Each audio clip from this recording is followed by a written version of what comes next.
Karamna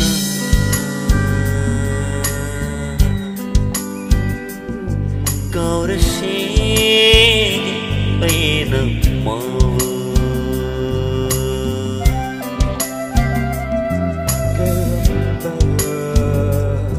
Kaurashege Aina Mavu Kauge Kharaga Hena Nikshin Lagi Inaktagi Asum Lapokraga Thamoidana Hena Nakshilagi Hena Nakshilagi Karamna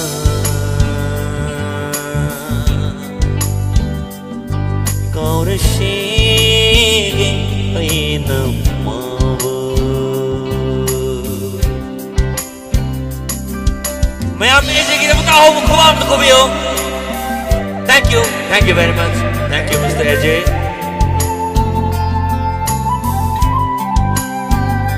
Ngasi maki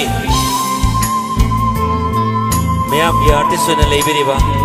artist mayam हम लेबरी ngasi मरकता Aye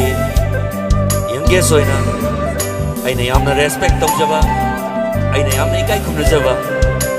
Artist ne Mr. AJ Maishnam Ezebo Adana Thagachari Thank you Naknaringai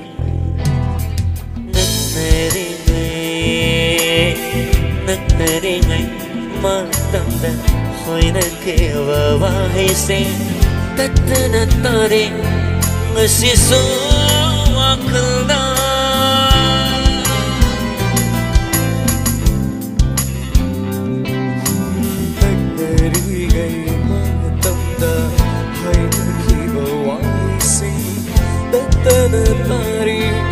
Sisu wakada Aina mamuna Hai keva kaya so Tare darmaso Ai gamna wakalda Karamna Kaurashege Aina Mavu Karamna Kaurashege Aina Mavu Check Get Okay kita ngambil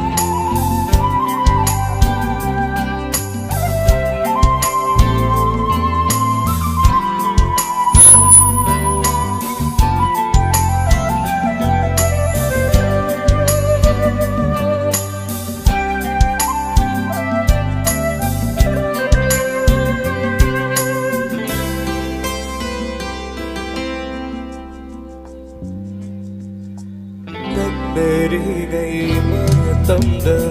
Ukiba satando Tatana uri Ngasisu wakada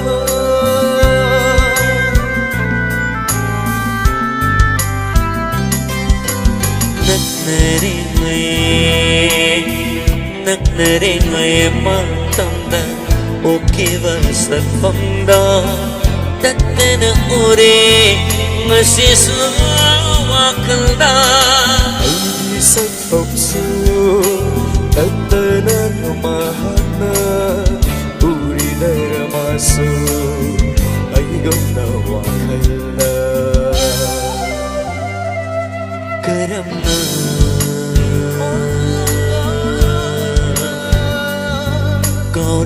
Kaurashege Aina Mavu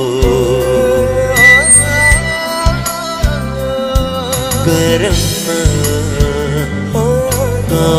Kaurashege Aina Mavu Kauge kharaga Hena nikshin lagi Inaktagi asum Lapokraga Thamoidani Hena Nakshilagi Hena Nakshilagi Karamna أي